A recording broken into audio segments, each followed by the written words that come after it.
Oke guys, Assalamualaikum warahmatullahi wabarakatuh. Waalaikumsalam warahmatullahi wabarakatuh. Pada pertemuan kali ini, kita akan membahas materi tentang komponen kimiawi penyusun sel. Nah, di sini untuk tujuan pembelajarannya adalah siswa mampu mendeskripsikan atau menggambarkan komponen kimiawi dari penyusun sel, dan siswa mampu menjelaskan ukuran dan bentuk dari sel. Nah, langsung saja kita akan membahas tentang komponen kimiawi dari penyusun sel. Nah, pernahkah kalian berpikir jika tubuh kita terdiri atas apa saja? Ternyata tubuh kita terdiri atas banyak sekali komponen. Tidak hanya lemak saja, seperti yang kita kira sebelumnya. Nah, salah satu komponen yang menyusun tubuh kita adalah sel. Dalam sel yang menyusun tubuh kita, terdapat komponen kimiawi sel yang berperan sangat penting. Nah, ada dua jenis komponen kimiawi penyusun sel, yaitu komponen organik dan komponen anorganik. Ya. Nah, seluruh bagian sel tersusun atas beberapa komponen senyawa kimiawi.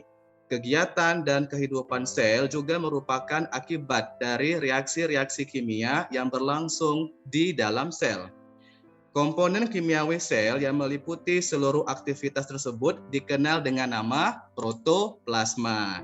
Nah, jadi protoplasma merupakan substansi atau bahan kompleks yang tersusun atas unsur-unsur kimia. Nah, meskipun sebagian besar protoplasma terdiri atas air, namun bahan yang memberi ciri-ciri pada strukturnya justru adalah protein dan beberapa senyawa kimia lainnya. Bentuk senyawa dari komponen kimia penyusun sel atau protoplasma tersebut dapat berupa senyawa organik maupun senyawa anorganik. Nah, senyawa organik itu dapat berupa karbohidrat, lemak, protein, dan asam nukleat. Sedangkan senyawa anorganik dapat berupa air, vitamin, maupun mineral. Nah, berikut ini kita akan membahas tentang komponen kimiawi penyusun sel secara mendalam. Nah, kita bahas satu persatu ya. Yang pertama, karbohidrat dulu. Ini adalah struktur molekul dari karbohidrat. Nah, karbohidrat sangat penting untuk proses-proses fisiologi dalam sel makhluk hidup. Dengan rumus molekul CnH2ON, karbohidrat itu terdiri atas 3 unsur guys, yaitu unsur hidrogen atau H, karbon atau C, dan oksigen atau O. Nah, pada tumbuhan, karbohidrat dibentuk oleh sel-sel yang memiliki hijau daun atau kloroplas yang mengandung klorofil melalui proses fotosintesis. Berdasarkan fungsinya, karbohidrat dapat dikelompokkan menjadi karbohidrat sederhana yang berperan sebagai sumber energi di dalam sel, kemudian karbohidrat rantai pendek yang berperan sebagai cadangan energi, serta karbohidrat rantai panjang yang berperan sebagai komponen struktural organel dan bagian sel-sel lainnya. Ya. Nah, di sini apa saja fungsi dari karbohidrat?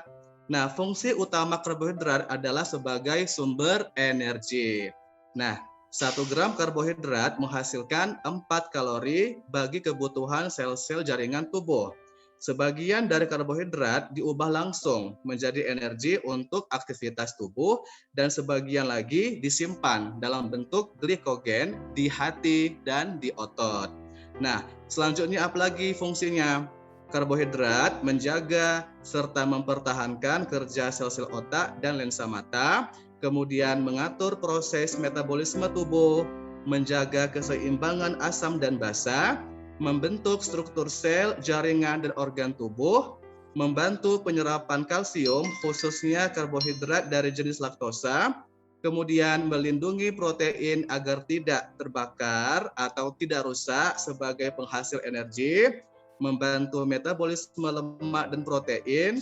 Nah, kemudian juga beberapa tipe karbohidrat mempunyai fungsi khusus di dalam tubuh. Contohnya ribosa ya. Ribosa merupakan komponen yang penting dalam pembentukan asam nukleat atau asam inti. Nah, selain itu, beberapa golongan karbohidrat yang tidak dapat dicerna mengandung serat yang berguna untuk pencernaan, seperti selulosa, pektin, dan lignin. struktur ikatan molekul dari karbohidrat ya. Oke, nah di sini terdapat 3 struktur ikatan molekul dari karbohidrat, yaitu monosakarida, disakarida, dan polisakarida. Nah, sekarang kita akan bahas satu persatu tentang struktur molekul dari karbohidrat ini ya. Yang pertama adalah monosakarida. Oke. Nah, monosakarida adalah gula ringkas atau gula sederhana dan merupakan unit yang paling kecil yang tidak dapat dipecahkan lagi oleh hidrolisis asid kepada unit yang lebih kecil.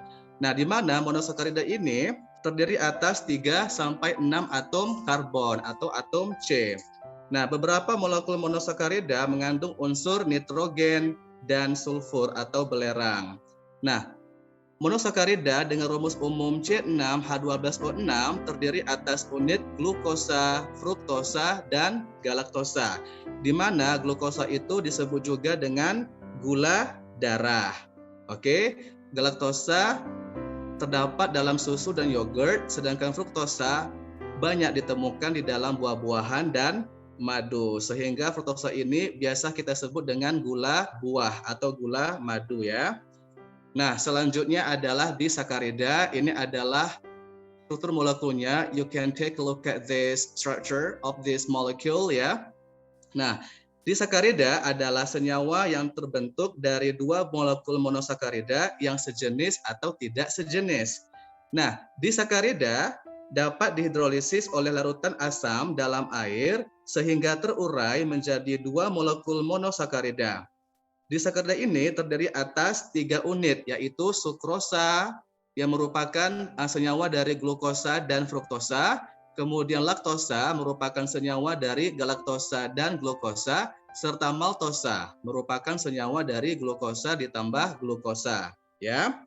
Ketiga disakarida ini, baik sukrosa, laktosa maupun maltosa, memiliki rumus molekul yang sama, yaitu C12H22O11, tetapi struktur molekulnya yang berbeda. Jadi rumusnya sama, yang membedakan adalah struktur molekulnya.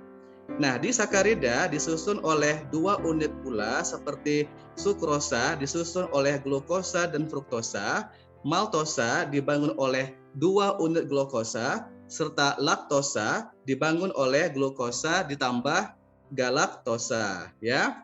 Nah, disakarida penting ini yaitu sukrosa. Kita bahas satu persatu ya. Nah, sukrosa ini merupakan gula yang kita kenal sehari-hari, baik yang berasal dari tebu maupun dari buah bit atau beta vulgaris. Nah, selain pada tebu dan buah bit, sukrosa juga terdapat pada tumbuhan lain, misalnya dalam buah nanas dan dalam wortel. Nah, dengan hidrolisis sukrosa akan terpecah dan menghasilkan glukosa dan fruktosa. Sukrosa terbentuk dari ikatan glikosida antara karbon nomor 1 pada glukosa dengan karbon nomor 2 pada fruktosa. Nah, yang kedua adalah laktosa. Laktosa merupakan hidrat utama dalam air susu hewan.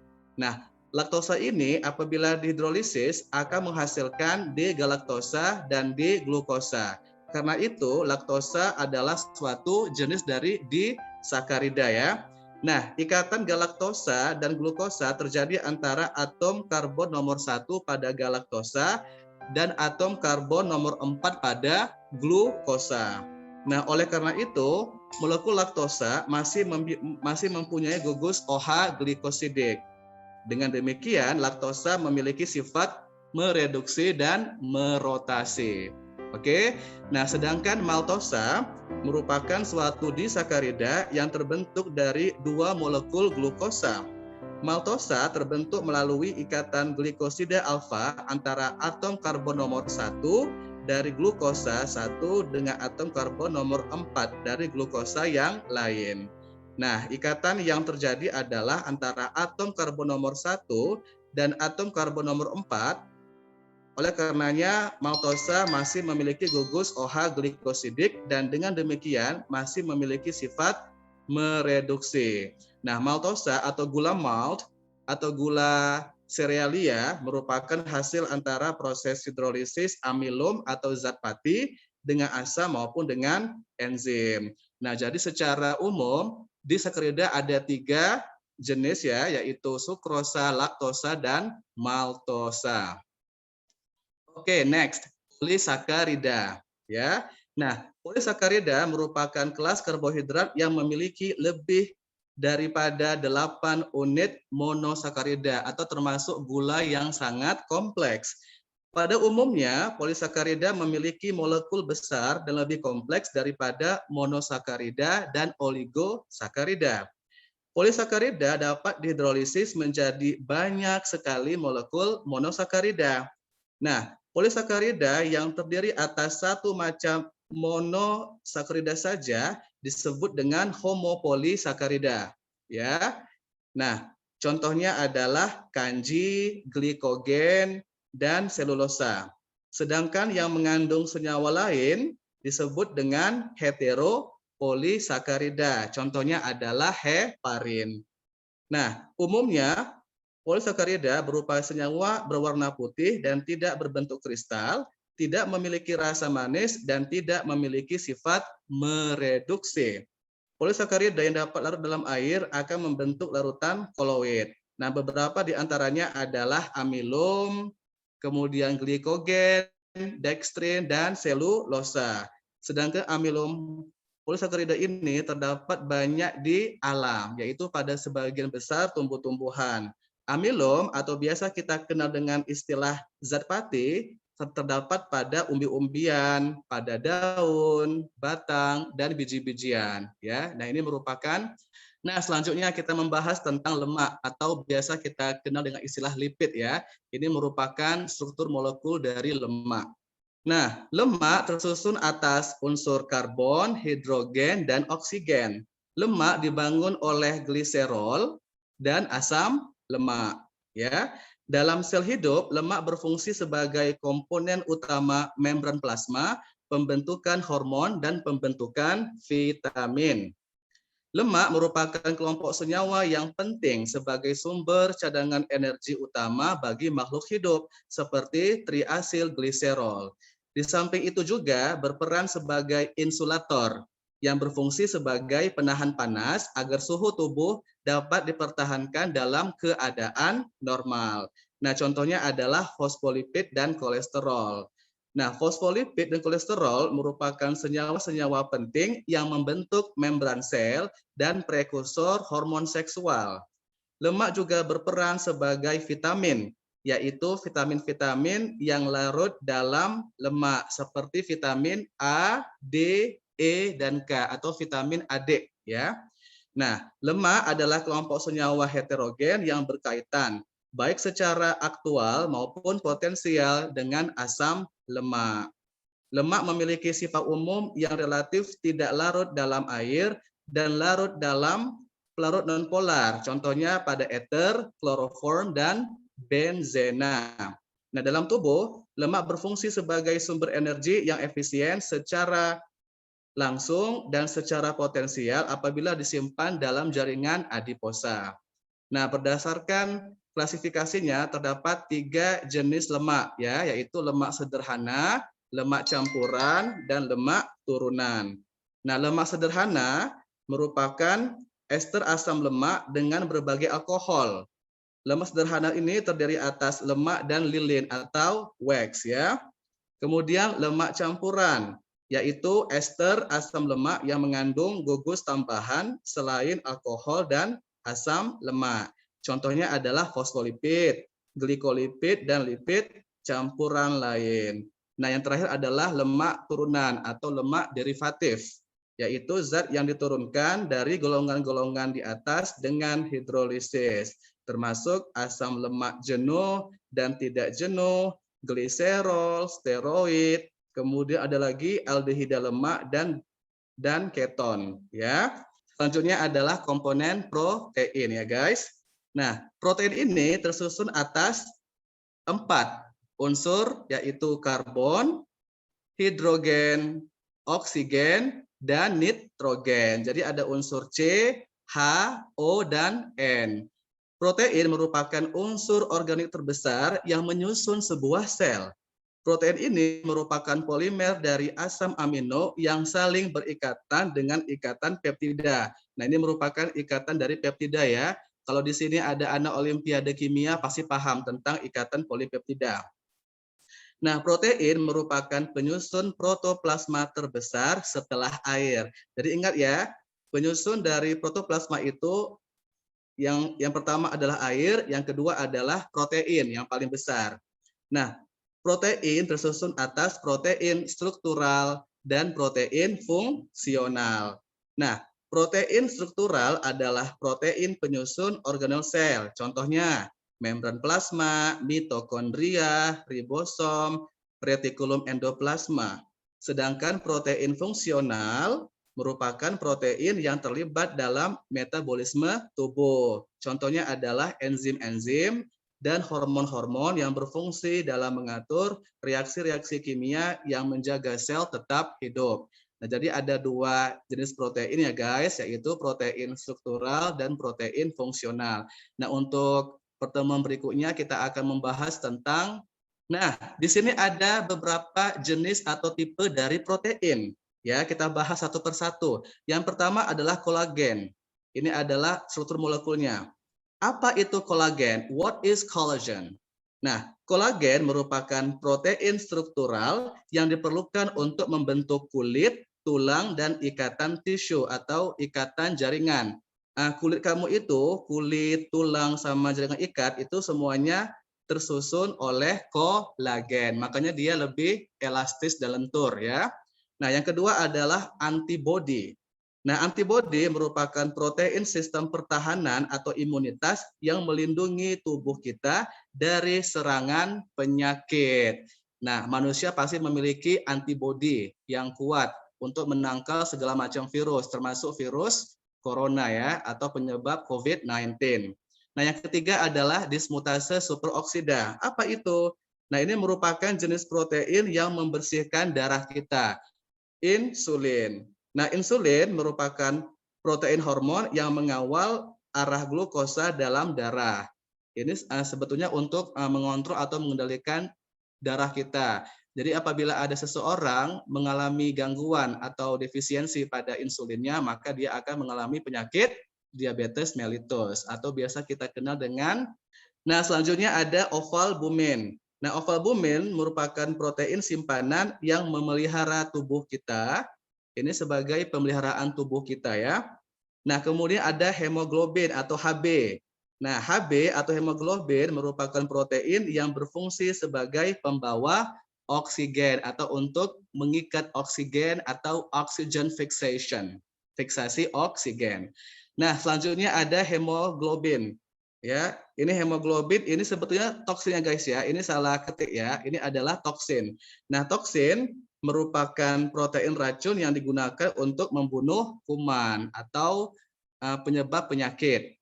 Yang terakhir adalah tripsin, yaitu protein yang mencernakan makanan protein. Kita akan membahas tentang asam nukleat atau asam inti. Dalam komponen kimiawi sel, asam nukleat atau asam inti merupakan materi dari inti. Ya, ada dua macam asam nukleat, yaitu ada yang tahu apa saja dua macam asam nukleat? DNA dan RNA, Sir. Good job, bagus sekali ya. Nah, DNA dan RNA. DNA ini singkatan dari deoksiribonucleic acid atau asam deoksiribosa, sedangkan RNA singkatan dari ribonucleic acid atau asam ribonukleat. Nah, kalau di buku ada ADN juga boleh ya, jadi bisa ADN, bisa DNA, atau bisa ARN atau RNA. Ya. Nah, apa saja fungsi dari asam nukleat? Nah, fungsi asam nukleat adalah untuk mengontrol atau mengendalikan aktivitas sel dan membawa informasi genetik atau membawa informasi keturunan ya, dari induk diturunkan kepada anak-anaknya, dari parental diwariskan ke filialnya. Nah, jadi asam nukleat ini merupakan polimer dari nukleotida. Ini adalah polimer ya guys, polimer dari nukleotida. Nah, asam nukleat merupakan biopolimer. Apa itu biopolimer? Biopolimer adalah materi polimer yang berasal dari alam, ya. Jadi asam nukleat merupakan biopolimer atau biomolekul yang berukuran kecil yang penting bagi seluruh kehidupan. Nah, asam nukleat tersusun atas nukleotida-nukleotida yang berbentuk monomer, yaitu molekul yang membentuk unit dari unsur polimer yang terdiri atas 3 komponen. Ada yang tahu apa aja 3 komponen dari asam nukleat? Ayo.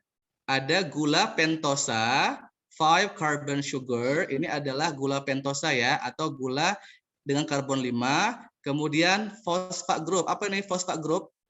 Gugus fosfat dan basa nitrogen ya guys. Nah, jadi ada 3 komponen penyusun asam nukleat, yaitu gula pentosa, gugus fosfat, ya, gula pentosa, gugus fosfat, dan basa nitrogen. Nah, selanjutnya kita bahas tentang air atau H2O ya, atau water. Ya, air merupakan senyawa utama komponen kimiawi sel yang jumlahnya terbesar dalam menyusun sel, 50 hingga 65% dari berat sel. Air merupakan komponen penting cairan tubuh yang terdiri atas plasma darah, cairan intrasel atau sitoplasma, dan cairan ekstraseluler. Air dalam sel berfungsi sebagai pelarut dan katalisator beberapa reaksi biologis. Nah, air merupakan produk akhir utama dari metabolisme oksidatif makanan. Dalam reaksi-reaksi metabolik, air berfungsi sebagai reaktan, tetapi juga sebagai produk. Air juga menjadi pelarut biologis yang sangat ideal. Air sangat mempengaruhi semua interaksi molekuler dalam sistem biologis. Nah, di sini ada 2 sifat air, yaitu sifat polar dan sifat kohesif. Kita bahas satu persatu ya. Nah, air bersifat polar. Secara 3 dimensi, air merupakan molekul tetrahedron dengan oksigen pada bagian pusatnya atau pada bagian tengahnya ya. Nah, molekul air membentuk molekul bipolar atau 2 kutub. Bi artinya 2, polar artinya kutub. Jadi bipolar adalah 2 kutub ya. Nah, sisi oksigen yang berlawanan dengan 2 atom hidrogen cenderung bermuatan negatif karena mengandung lebih banyak elektron. Sedangkan di sisi hidrogen cenderung bermuatan positif. Oke. Nah, sedangkan air bersifat kohesif, ini maksudnya apa? Nah, molekul-molekul air yang berdekatan memiliki afinitas atau daya ikat yang tinggi satu sama lain. Daerah bermuatan positif dan satu molekul air cenderung akan mengarahkan diri kepada daerah bermuatan negatif pada salah satu molekul di dekatnya. Nah, contohnya seperti ini guys. Air beku memiliki struktur kristal yang sangat teratur di mana seluruh ikatan hidrogen potensial memang terbentuk. Ya, sedangkan air cair memiliki struktur yang setengah teratur dengan kelompok-kelompok molekul berikatan hidrogen yang secara terus-menerus terbentuk dan terpecah. Selanjutnya ada tentang vitamin dan mineral. Ini adalah struktur molekul dari vitamin, ini adalah struktur molekul dari mineral. Vitamin memang dibutuhkan dalam jumlah yang kecil. Akan tetapi, vitamin harus ada untuk menunjang berbagai fungsi sel di dalam proses metabolismenya.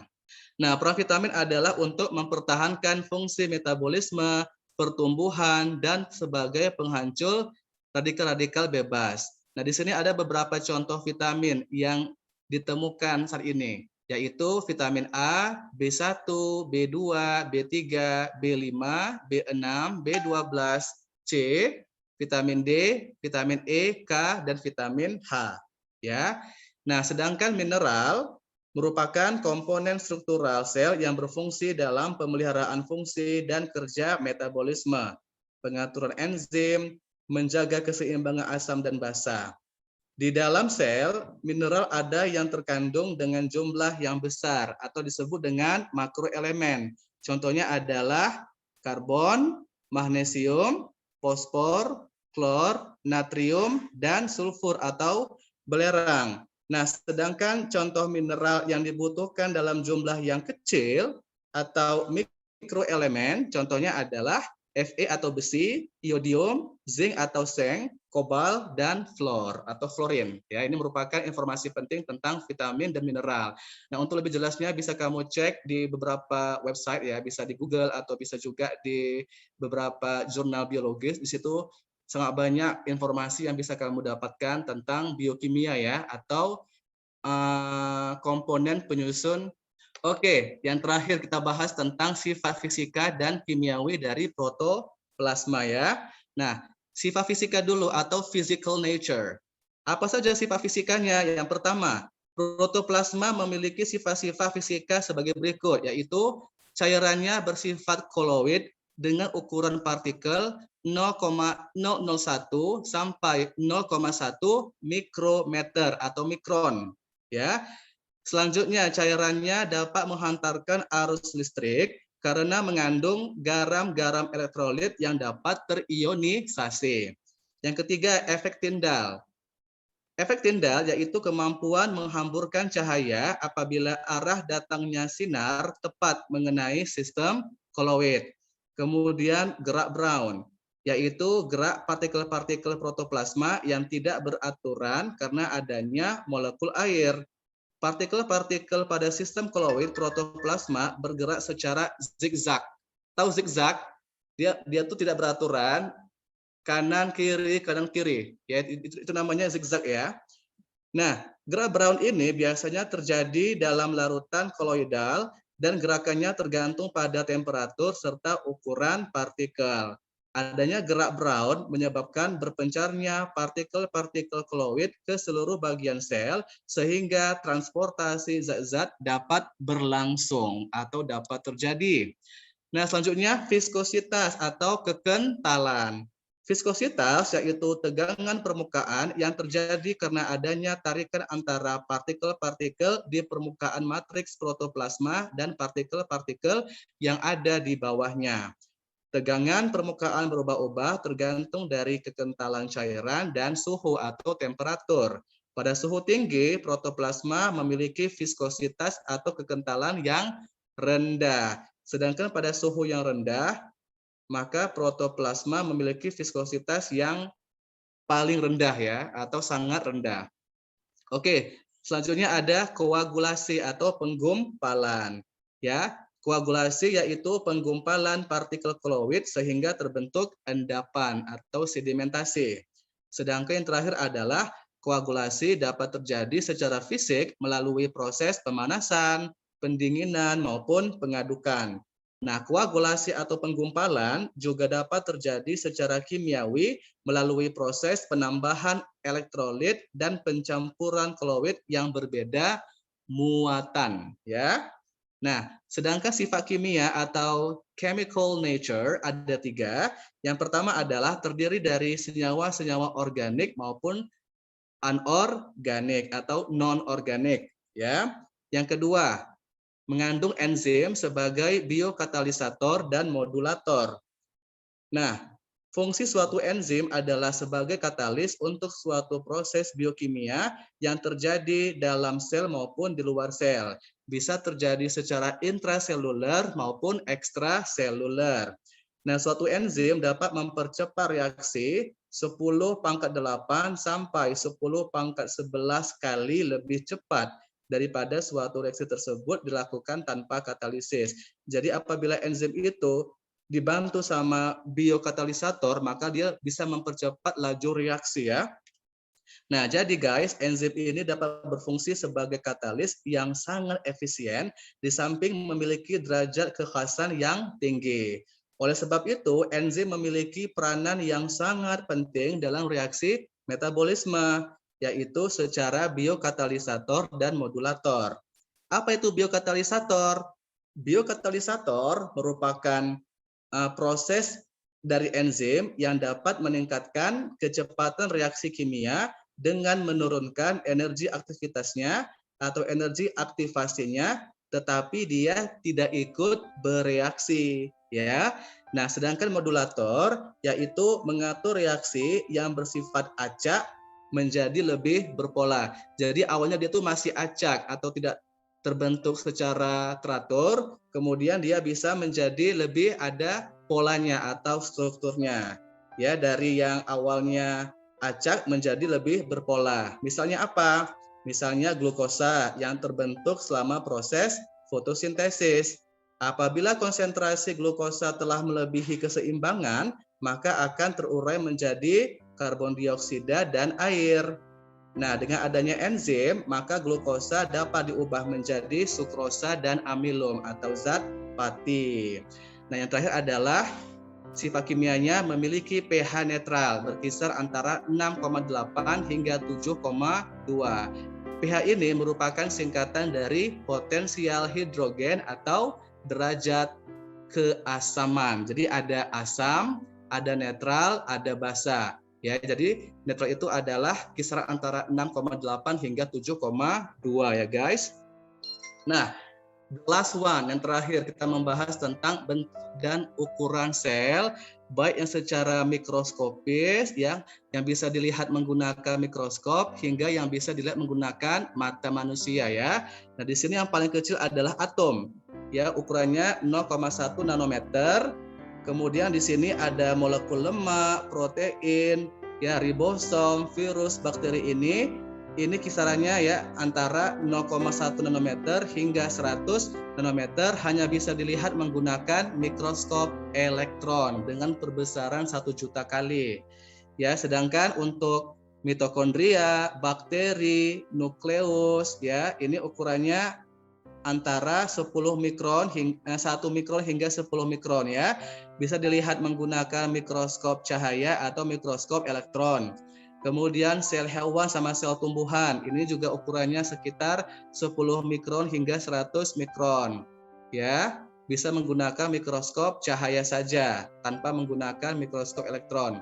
Nah, sedangkan telur katak, telur ayam, kemudian sel saraf atau otot hingga tinggi manusia ini berkisar antara 1 mm hingga 10 meter. Ini bisa dilihat menggunakan mata telanjang atau mata kita saja tanpa ada bantuan dari mikroskop. Ya, ini merupakan bentuk dari ukuran sel dari yang mikroskopis hingga yang bisa dilihat menggunakan mata kita.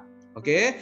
Nah, selanjutnya satuan dari ukuran untuk sel adalah mikrometer atau mikrometer ya atau mikron. Jadi kamu harus tahu untuk satuan ukuran itu menggunakan mikrometer atau mikron.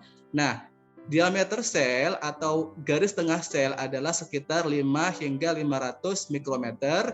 Kemudian sel prokariota atau prokariotik berdiameter antara 1 hingga 10 mikron. Kemudian sel eukariota atau eukariotik berdiameter antara 10 hingga 100 mikrometer. Nah, FYI ya, yang paling penting di sini sel hewan terbesar adalah sel telur burung unta atau ostrich yang berdiameter 15 cm. Ini merupakan diameter yang paling besar untuk sel hewan. Nah, selanjutnya sel tumbuhan yang dapat dilihat tanpa mikroskop. Ya, tanpa menggunakan mikroskop bisa menggunakan mata kita adalah serat kapas dan serat kapuk randu. Ya, ini merupakan ukuran dari sel menggunakan mikrometer dari setiap jenis sel, baik itu sel prokariota maupun eukariota. Nah, untuk pertemuan berikutnya Bapak akan menjelaskan tentang perbedaan antara sel prokariotik dan eukariotik ya. Nah, ini merupakan gambarnya, bisa dilihat ya, ada sel epitel, sel tumbuhan, sel bakteri, amuba dan sebagainya. Nah, yang terakhir adalah bentuknya ya guys ya. Nah, sel tumbuhan dan hewan terdapat dalam berbagai ukuran, bentuk, warna dan struktur bagian dalam atau bagian anatominya. Akan tetapi seluruhnya memiliki sifat tertentu yang umum. Setiap sel terdiri dari suatu tali yang sangat halus yang terbuat dari bahan serupa gel yang dikelilingi oleh suatu membran sel. Kebanyakan sel mengandung satu inti atau satu nukleus dan struktur bagian lainnya itu disebut dengan organel atau kompartemen yang memiliki fungsi-fungsi khusus. Nah, pertemuan untuk minggu depan kita akan membahas tentang organel sel ya. Nah, bentuk dan ukuran sel bervariasi atau beragam tergantung dari jenis dan fungsi sel tersebut. Sel bakteri misalnya, memiliki bentuk yang sederhana, yaitu berbentuk bulat, seperti batang atau basil, atau seperti spiral, atau seperti per ya.